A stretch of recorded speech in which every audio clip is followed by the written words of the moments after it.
Hello friends, welcome back to our YouTube channel youth academy. दोस्तों, आज हम study करेंगे standard 8 lesson number 1 geography resources of India. Okay दोस्तों, ये जो लेसन है ये महाराष्ट्र बोर्ड के नए सिलेबस पे बेस पे आधारित है। और दोस्तों, इस लेसन में हमको बहुत कुछ सीखने मिलने वाला है। सो लेट्स स्टार्ट करते हैं video.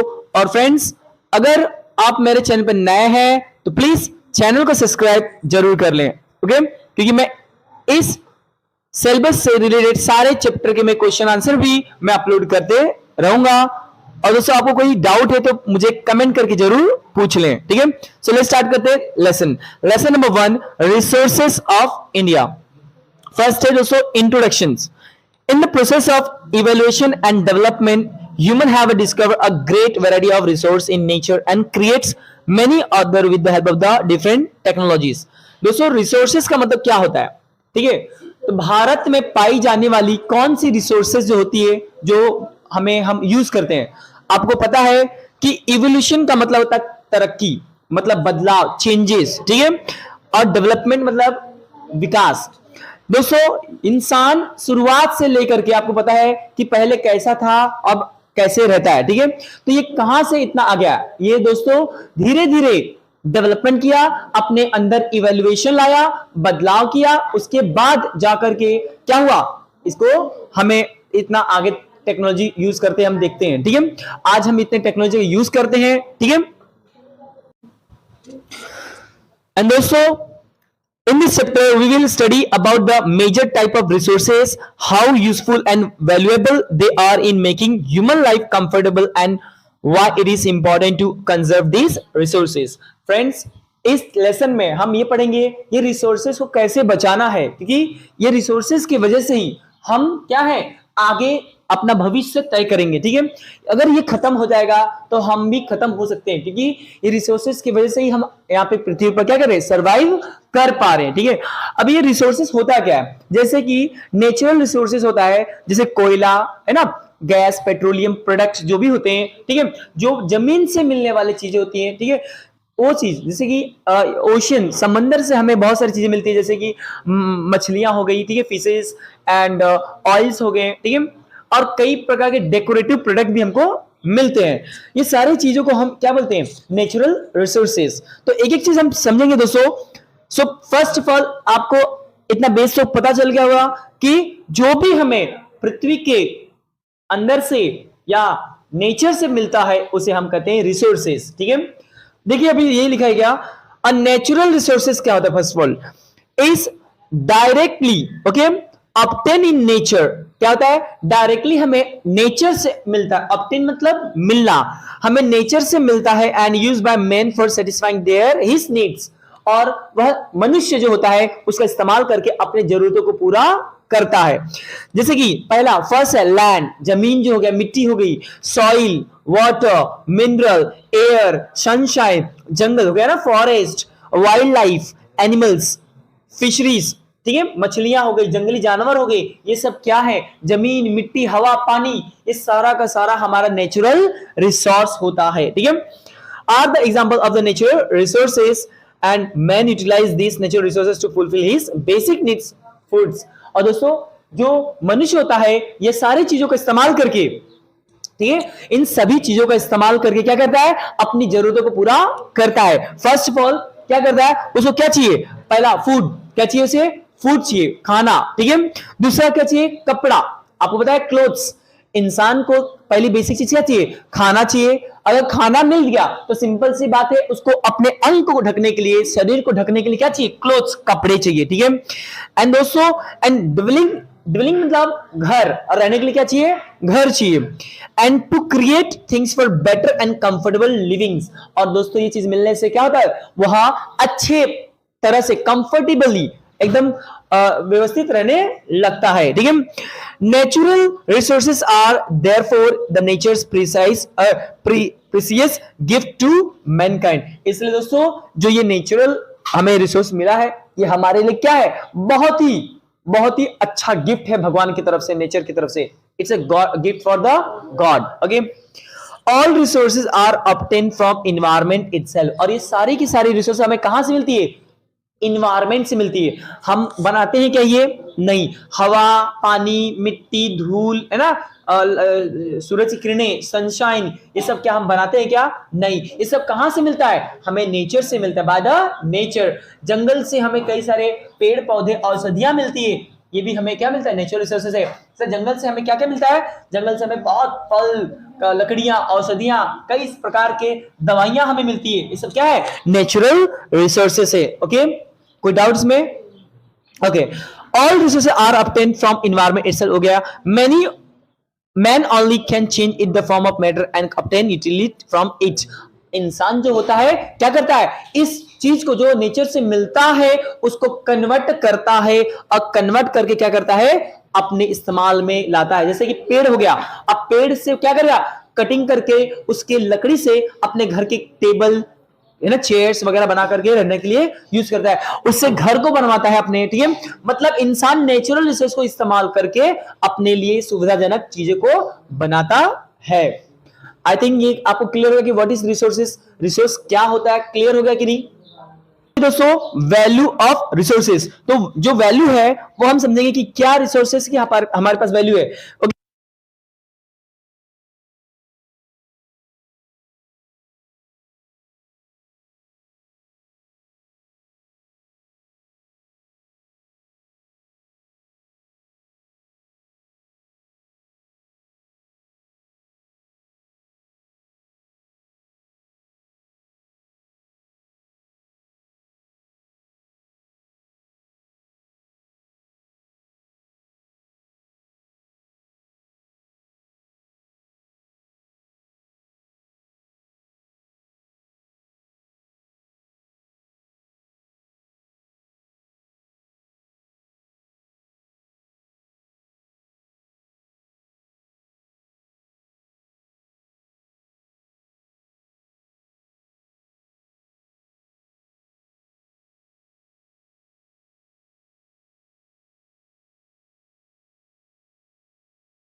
The resources value of most natural things depend on the level of technological capability in the particular environment. And दोस्तों ये तो डिपेंड करता है कि जो नेचुरल रिसोर्सेस है वह यूज करते समय हम कितने हाई लेवल के टेक्नोलॉजी का यूज कर रहे हैं। ठीक है, अगर बहुत ज्यादा हाई लेवल के टेक्नोलॉजी का यूज करेंगे तो सिंपल बात है उसका कॉस्ट भी महंगा हो सकता है। ठीक है, value can be express in terms of economic, legal, aesthetic and ethical properties. और किसी भी प्रोडक्ट का जो वैल्यू होता है वो बहुत सारे फैक्टर, बहुत सारे कारण हैं उनके वैल्यू में बदलाव आने का। जैसे कि इकोनॉमिक, मार्केट में क्या वैल्यू चल रहा है। ठीक है, और दूसरा लीगल, उसको बेचने से कोई लीगल गवर्नमेंट का कुछ उस पर टैक्स वगैरह लग रहा है क्या? अगर नहीं लगा है तो सस्ता होगा, अगर गवर्नमेंट टैक्स लेगी उस प्रोडक्ट का तो सिंपल सी बात है उसका कॉस्ट अल्टीमेट बढ़ जाएगा। समझ रहे हो नहीं? Okay, now next is, for example, resources being used for your production have value attached. Okay, have economic value. The Clean Air Act is an example of legal value attached to the quality of resource. There's air, natural scene beauty of forest, mountain, lakes and river is an example of the aesthetic value. आपको पता है कि जो शहर के लोग होते हैं वो घूमने के लिए बाहर जाते हैं, जहां पे क्या हो, अच्छे व्यू हो, सिनेरियो अच्छा हो, ठीक है, जहां पे क्या हो, पेड़ पौधे हो, है ना, जहां पे हरियालियां हो, और जानवर भी, बर्ड्स का होना, वहां पे लोग उसके लिए पे करते हैं, पैसे दे करके जाते हैं, ठीक है। अब जैसे फॉरेस्ट में जाते हैं हम लोग कहीं घूमने, तो वहां जाएंगे तो पैसे दे के जाते हैं, तो उसकी वैल्यू बढ़ी कि नहीं बढ़ी? तो नेचुरल जो रिसोर्स होता है, जिसकी क्या होता है, उसकी वैल्यू बढ़ जाती है, लोग देखने के लिए सिर्फ जाते हैं, ठीक है। और दोस्तों द जैसे क्लीन एयर, साफ हवा, हवा भी क्या होता है, एकदम साफ होता है, ठीक है, वहां पे जाओगे तो कितना अच्छा लगता है, एकदम हवा एकदम साफ। अब शहर में रहते कितना प्रदूषित जो हवा होता है, कितना पॉल्यूटेड होता है हवा, ठीक है, गाड़ियां चलती है, उसके धुएं इतने ज्यादा होते हैं कि हम सांस नहीं ले पाते हैं, ठीक है। लोग इसीलिए वेकेशन पे जाते हैं, 10 दिन 5 दिन वेकेशन घूम के आते हैं, इसलिए बच्चों को भी, स्कूल के बच्चों को भी पिकनिक ले जाते हैं कि बाबा थोड़ा दूर जाएंगे तो क्या होगा, माहौल चेंज होगा, क्योंकि इन्वायरमेंट में बच्चे जाएंगे, इस इन्वायरमेंट से दूर होकर के एक नेचुरल इन्वायरमेंट में जाएंगे, तब क्या होगा, थोड़ा अच्छा लगेगा उनको, ठीक है। The clean air act as an example, okay, legal value attached to the quality of resource, natural scene, beauty of forest, mountain, lakes, वहां पे आप देखोगे पहाड़ देखोगे, झरने देखोगे, है ना, लेक मतलब नदियां, तालाब होगा, रिवर्स है होते हैं, for example of the aesthetic value, बहुत ही सुंदर नजारा आपको देखने को मिलता है वहां पे, ठीक है। The responsibility to preserve our national park for the future generations reflect the ethic value attached to the each such sources। और आपको पता है जो हम जो पार्क बनाते, पार्क गार्डन्स बनाते, बड़े बड़े पार्क, इसकी क्यों बनाते, कारण यही है क्योंकि आने वाले जनरेशन को, ठीक है, आने वाले जनरेशन को वो चीज मिलना चाहिए, जो चीज हम लोग खत्म कर देंगे, अगर वो नहीं मिलेगा उनको, तो क्या लगता है वो क्या वो चीज देख पाएंगे? नहीं। हम चीज के जैसे कि कई सारे पेड़ होते हैं वो खत्म कर देंगे, या जानवरों को मार देंगे, या बर्ड से कई सारे जैसे स्पैरो, ये सब क्या बर्ड्स लुप्त हो चुके हैं, ठीक है, तो ये हमें देखने को मिलता नहीं है, तो बस अब हमको फोटो में देखने मिलेगा, ठीक है। इसलिए नेशनल पार्क होते हैं, नेशनल पार्क का बचा के रखना बहुत जरूरी है कि नहीं है, क्योंकि वो रहेगा तो बच्चे क्या होंगे, आने वाले जनरेशन हमारा आएगा वो चीज को देखेगा। दोस्तों as a human knowledge expand, जैसे जैसे मनुष्य का दिमाग बढ़ता गया, दिमाग आता गया, तो क्या करते गए मनुष्य, नेचर को बर्बाद करते गए, है ना। पहले देखो जब दिमाग नहीं था तो नेचर कितना अच्छा बना हुआ था, ठीक है, लेकिन जैसे दिमाग आ गया उनको तो नेचर को बर्बाद करने लगे, ठीक है, जंगलों को काटना। अब बताइए, कई लोग बोलते हैं कि जो जंगल से जानवर घरों में घुस जाते हैं, आकर के नुकसान पहुंचाते हैं, तो सिंपल सी बात है, आप उनके घरों में जाओगे तो वो तो आपके घर में आएंगे, और अल्टीमेट पहली बात तो हम उनके घर में आ रहे, पहली बात, ठीक है, वो हमारे, हम कहते हैं ना शेर हमारे या चीता हमारे घर में आ गया, गलत बात, हम आते हैं उनके घर में तब तो आएंगे ना, हम उनके घर में आएंगे नहीं, हम जंगल काट के हम अपना घर बना रहे, एक्चुअली उनका घर हमने तोड़ के क्या किया, घर बनाया, तो उनको तो सिंपल सी बात हमारे घर में आएंगी, ठीक है। दोस्तों न्यू स्किल्स आर डेवलप्ड, और नए नए स्किल्स हम सीखते हैं, these enable men to bring a new things into use and to find new uses of existing resources। और दोस्तों नए नए टेक्नोलॉजी इस्तेमाल करके नए नए प्रोडक्ट को बनाना और उसको इस्तेमाल करना, ये मनुष्य अच्छी तरह से जानता है, ठीक है। दोस्तों thus resources are dynamic and the not static, और रिसोर्सेज जो होता है डायनामिक होता है, बहुत ही वास्ट है, स्टैटिक नहीं है कि बस थोड़ा सा, लेकिन इसको कंजर्व करना हमें बहुत जरूरी है, कंजर्व मींस बचा के रखना जरूरी है। रिसोर्सेज वैल्यू ऑफ पेट्रोलियम, जैसे कि पेट्रोलियम हो गया, ठीक है, was further enhance with the development of technology to create many useful things. आपको पता है पहले पेट्रोलियम जो होता था उसका बहुत ज्यादा इस्तेमाल नहीं था, लेकिन अब पेट्रोलियम को हम बहुत तरह तरह से इस्तेमाल करते हैं, क्योंकि हमारे पास पेट्रोलियम को क्लीन करने के लिए टेक्नोलॉजी आ चुकी है। जो जमीन से पेट्रोल निकलता है वो क्या क्लीन होता है क्या, उससे जो जमीन से पेट्रोल निकलता है उसे बोलते हैं क्रूड ऑयल, क्या कहते हैं, क्रूड ऑयल, और वो क्रूड जो ऑयल होता है उसको प्योरीफाई किया जाता है, ठीक है, टेक्नोलॉजी के द्वारा, और उससे जो वेस्टेज निकलेगा, कचरा निकलेगा, उसको भी प्योरीफाई किया जाता है और उससे नया प्रोडक्ट बनाया जाता है। आपको पता है ग्रीस, ग्रीस नाम सुना है, लुब्रिकेंट इंग्लिश में कहते हैं ग्रीस। आपको पता है सेटर वगैरह हो गया, दरवाजे दुकान के दरवाजे होते हैं या सेटर वगैरह होता है, उसमें वो ग्रीस को लगाया जाता है, जिससे क्या होता है आपका सेटर बहुत आसानी से नीचे ऊपर होता है, वो बहुत ही क्या होता है चिपचिपा पदार्थ होता है, ठीक है, फ्री कर देता है कोई भी जमे हुए चीज को, साइकिल वगैरह हो गया, ऑयल लोग डालते हैं, ठीक है, महिलाओं के, आपको पता है जो लिप लगाते हैं, लिपस्टिक लगाते हैं ना, उसको भी क्या कहते हैं, उसी से बनता है, क्योंकि कई सारे उसमें एक इंग्रेडिएंट है। आप लोग ठंडी में देखना जो क्रीम लगाते हैं, मॉइस्चराइजर क्रीम्स, ठीक है, वो क्रीम जो होता है वो भी क्या होता है, पेट्रोलियम से ही बनता है, बस उसमें क्रीम को प्योरीफाई करके उसमें इसेंस डालते हैं, जैसे कि फ्लेवर स्ट्रॉबेरी वाला है ना, अलग अलग तो लोग लगा लेते हैं इधर भी, है ना। तो क्रीम होता है, वैसे हम कहते हैं वैसलीन बोलते हैं, ठीक है, वैसलीन वगैरह ये सब इसी से बनता है। तो देखो टेक्नोलॉजी का यूज करके मनुष्य कहां से कहां पहुंच रहा है कि नहीं, नेचुरल रिसोर्स का इस्तेमाल कितना ज्यादा वो कर रहा है, ठीक है दोस्तों। नेक्स्ट है इन फैक्ट हम बात करें तो सॉइल बिकम नेचुरल रिसोर्सेज। आपको पता है कि जो सॉइल होता है, मिट्टी है, वो भी तो नेचुरल रिसोर्स है। And when man plants crops on them, they may be substance in this earth that will become resource in the future. जो नेचुरल रिसोर्स है मिट्टी है, मिट्टी में जो मनुष्य होता है क्या करता है, पेड़ को लगाता है, और फ्यूचर में वही पेड़ हमारे लिए नेचुरल रिसोर्स हुआ कि नहीं, नेचर में हमारा क्या हुआ, नेचुरल रिसोर्स होता है, कोई दिक्कत इसमें। But that are not resources today. लेकिन जो पेड़ मैंने अभी लगाया वो क्या अभी के लिए मेरा रिसोर्स है क्या, नहीं। अभी जो मैंने पेड़ लगाया, छोटा सा पौधा लगाया, वो मेरे लिए रिसोर्स है क्या, नेचुरल रिसोर्स नहीं है। वह फ्यूचर में बड़ा होगा तब जाकर के वो मेरे लिए क्या होगा, नेचुरल रिसोर्स होगा। ओके ठीक है। नेक्स्ट दोस्तों देखिए इसमें क्या दिया है कि obviously when the resource do not exist in nature or resources, they become a resource when men acquire the ability to use them into advantage, ठीक है। शुरुआत में जो भी छोटा पौधा होता है उसका इतना उपयोग नहीं होता, वो रिसोर्स नहीं है, लेकिन फ्यूचर में उसका उपयोग होता है। जैसे हम उससे फ्रूट ले लिए, है ना, कई प्रकार के हम लोग पे पौधे लगाते हैं, औषधियां लगाते हैं, मेडिसिन वगैरह हम लेकर के उसका यूज करते हैं, फ्यूचर में हमें उसका बेनिफिट मिलता है, ठीक है दोस्तों। The more technological advance a culture is, the wider is the variety of the natural resources put to us. मतलब कि जितना ज्यादा हम एडवांस टेक्नोलॉजी का यूज करेंगे उतना ज्यादा अधिक मात्रा में हम लोग नेचुरल रिसोर्सेज को यूज कर पाते हैं। एक ही चीज को हम नेचुरल रिसोर्स को मॉडिफाई करके, बदल के हम कई प्रकार की चीजें बनाते हैं, ठीक है। जैसे कि आप मेडिसिन में देखो तो कई पे दवाइयां बनती है, उसकी गोलियां भी बन जाती है, उसके लिक्विड में पीने वाला भी बन जाता है।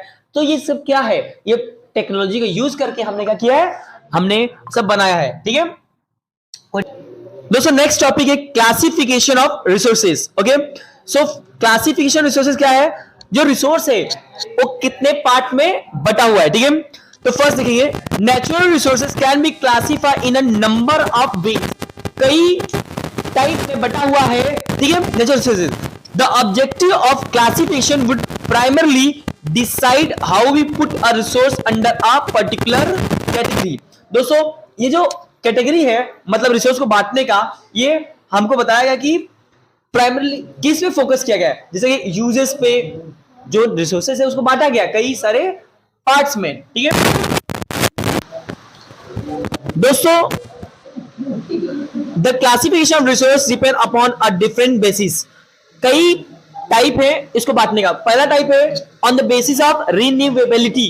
रिन्यूएबिलिटी क्या होता है वो समझेंगे दोस्तों।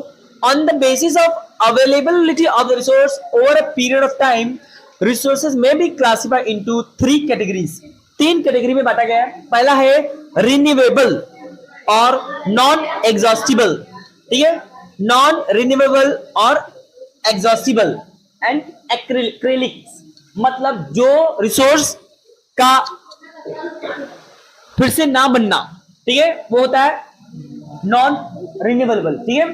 जैसे कि आपको बता रहे सन, सन जो है क्या ये खत्म रहेगा, नहीं, ठीक है। वैसे ही कोयला, जो कोल होता है वो खत्म हो सकता है क्या, कोयला, कोयला जमीन से कोयला खत्म हो सकता है ना। तो दोस्तों कोयला जो होता है खत्म हो सकता है, इसीलिए हमें क्या करना चाहिए, संभाल के इस्तेमाल करना चाहिए कोयले का, ठीक है। कि भंडार थोड़ी है हमारे कोयले में, भंडार थोड़ी है, पृथ्वी के अंदर भंडार नहीं है, बहुत नहीं है लिमिटेड ही है ना, इसीलिए लिमिटेड भी रिसोर्स है ये। देखिए यहाँ पे दिया है would obtain from a tree is the renewable resource, जो लकड़ियां होते हैं वो रिन्यूएबल है कि नहीं। आगे देखिए दोस्तों, resources which can be renewed or regenerated after they have been exhausted or overused are known as renewable resources. Friends, जो resource का इस्तेमाल हम ज्यादा करेंगे और वो खत्म हो सकता है और उस रिसोर्स को हम बना सकते हैं फिर से, उसे कहते हैं रिन्यूएबल रिसोर्स। क्या कहते हैं? Renewable resource. जैसे पेड़ हो गया, पेड़ को अगर हम काट देंगे तो खत्म हो जाएगा पेड़, तो क्या पेड़ को लगा के फिर से हम लोग अपने बैलेंस को बराबर कर सकते कि नहीं? यस, तो ये होगा रिन्यूएबल रिसोर्स। क्या हो गया? Renewable resource. ठीक है, so they can be use without limit. इसलिए पेड़ जो है इसका कोई लिमिट है क्या? नहीं, हम विदाउट लिमिट हम लोग कितना भी यूज कर सकते हैं, लेकिन सर इसको ग्रोथ करने में समय लगता है। ठीक है, eight their supply will be maintain, their supply will be maintained. For example, forest will grow again after having been cut down. जिस प्रकार जंगल होता है, जंगल को काट देंगे तो उसको फिर से हम उगा सकते हैं। ठीक है, तो ये क्या है? रिन्यूएबल है। क्या है? रिन्यू फिर से हम कर सकते हैं, फिर से हम उसको बना सकते हैं। इसे कहते हैं रिन्यूएबल रिसोर्सेज। फ्रेंड्स, जैसे कि water supply are replenished by rains. जैसे पानी, बारिश जो होता है, आपको पता है यहां पर पाल घर में, मीन्स पाल नगर में, यहां पर पानी की कितनी कमी होती है? होती कि नहीं? लोग गर्मी के समय यहां से चले जाते हैं। इसको रिप्लेस कौन करता है? जब बारिश होती है, देखिए सभी लोग गांव से चले जाते हैं, है ना। मुंबई का आपको पता है पानी का बहुत प्रॉब्लम है, तो पानी जो होता है क्या है? रिन्यूएबल है। बारिश होगी, पानी फिर से आ गया, हम यूज करेंगे, फिर इस्तेमाल करेंगे, खत्म होगा, फिर बारिश होगी, बारिश होने के से हमारे पानी की जो पूर्ति है हो जाएगी। ओके, तो लेकिन ये डिपेंड किस पे करता है? बारिश पर। बारिश अच्छी होगी तो ही हो सकता है। ठीक है, नॉन रिन्यूएबल और एग्जॉस्टिबल रिसोर्स लाइक मिनरल्स और फॉसिल फ्यूल। आपको पता होना चाहिए, रिन्यूएबल क्लियर हो गया ना, कि जो हम फिर से उगा सकते हैं, फिर से बना सकते हैं, उसे रिन्यूएबल कहते हैं। और जिस रिसोर्स को हम बना नहीं सकते, फिर से उगा नहीं सकते, उसे कहते हैं नॉन रिन्यूएबल या एग्जॉस्टिबल। एग्जॉस्टिबल मतलब खत्म होना, खत्म हो जाएगा, वो फिर से नहीं आएगा। जैसे तेल हो गया, कोयला हो गया, ये सब एक बार खत्म होगा, क्या मिलेगा हमें? नहीं मिलेगा। ठीक है दोस्तों, वंस टेकन आउट, एक बार ये खत्म हो गया, कैन नॉट बी रिप्लेस्ड, फिर से आ नहीं सकता, फिर से हम बना नहीं सकते। ठीक है, most of the non-living things which satisfy human wants are exhaustible resource। आपको पता है कि ऐसा नॉन लिविंग थिंग्स जो इंसान का, मनुष्य का जो जरूरत पूरा करता है, उसे कहते हैं नॉन रिन्यूएबल रिसोर्स। क्या कहते हैं? नॉन रिन्यूएबल रिसोर्स कहते हैं। This are also known as non renewable resources. कोई दिक्कत इसमें? ओके, नेक्स्ट है, for a certain resource there is no final use as they can be used continuously. For example, water is used for industrial and domestic purpose। अब होता है कि पानी जो होता है, क्या होता है? हम लोग तो घर के लिए इस्तेमाल करते हैं, साथ में बड़ी बड़ी कंपनियां भी क्या करती है? अपने प्रोडक्शन में इस्तेमाल करती है। जैसे कि पेप्सी, बिना पानी की पेप्सी की जो कंपनी चल सकती है क्या? नहीं, क्योंकि पूरा मेन उनका रिसोर्स क्या है? वाटर, है ना, पानी। ठीक है, बिना पानी का पेप्सी का बनेगा ही नहीं। कि पूरा पेप्सी की बोतल में क्या होता है? पानी तो भरा होता है, बस कलर मिक्स करते हैं, थोड़ा शुगर मिक्स करते हैं, ठीक है, और कार्बन डाइऑक्साइड मिक्स करके भर के हमको बेच देते हैं लोग। ठीक है दोस्तों, for a certain resource there is no final use as they can be used for continuously. For example water use. ठीक है, ये तो मैंने आपको बताया दोस्तों। Such resource which can be used again are term as a cyclic resource. और जो रिसोर्स बार बार इस्तेमाल होगा उसको साइक्लिक। साइक्लिक का मतलब होता है चक्र। जैसे कि पानी, देखो पानी जो होता है हम बार बार यूज करते हैं कि नहीं। जैसे कि आपको पता होगा कि जो पानी समंदर में सन के मदद से इवेपोरेट होता है, भाप बनता है, वो ऊपर जाके बादल बनता है, बादल बनके फिर से बारिश होगा, अब बारिश होकर के फिर से पानी बनकर के नीचे आएगा, हम यूज करेंगे, फिर वो नालों नदियों में जाएगा, और इस प्रकार ये चक्कर चलते रहता है, जिसे हम कहते हैं वाटर साइकिल। क्या कहते हैं? Water cycle. कोई डाउट इसमें? ओके, नेक्स्ट देखते हैं दोस्तों, on the basis of the origin. On the basis of the origin, origin कहां पे उसका स्टार्टिंग हुआ, इसके बेस पे भी हम लोग देखेंगे। जैसे resources found on the earth, आपको पता है रिसोर्स कहां मिलता है हमको? पृथ्वी पर। May be classified into two category, दो भाग में बढ़ता है। पृथ्वी पे मिलना तो भी दो भाग में, जैसे बायोटिक और अबायोटिक। नाम सुना होगा बायोटिक और जो लिविंग थिंग्स है, जो नॉन लिविंग थिंग्स है, बायोटिक और अबायोटिक। बायोटिक में क्या होता है, बायोटिक में क्या होता है, resources are derive from living things. आपको सिंपल पहले बता दिया, जो लिविंग थिंग से मिलता है बायोटिक बोलते हैं, जो नॉन लिविंग थिंग से मिलता है उसे हम कहते हैं अबायोटिक बोलते हैं। क्या कहते हैं, abiotics. They consist of plants. Biotic में क्या होता है, प्लांट्स हो गया, एनिमल्स हो गए, माइक्रोब्स हो गए। माइक्रो मीन्स छोटे छोटे जीवाणु, जो बैक्टीरिया होता है वो होता है, ठीक है। एंड देयर प्रोडक्ट्स, और उससे निकलने वाला प्रोडक्ट हमारा होता है बायोटिक।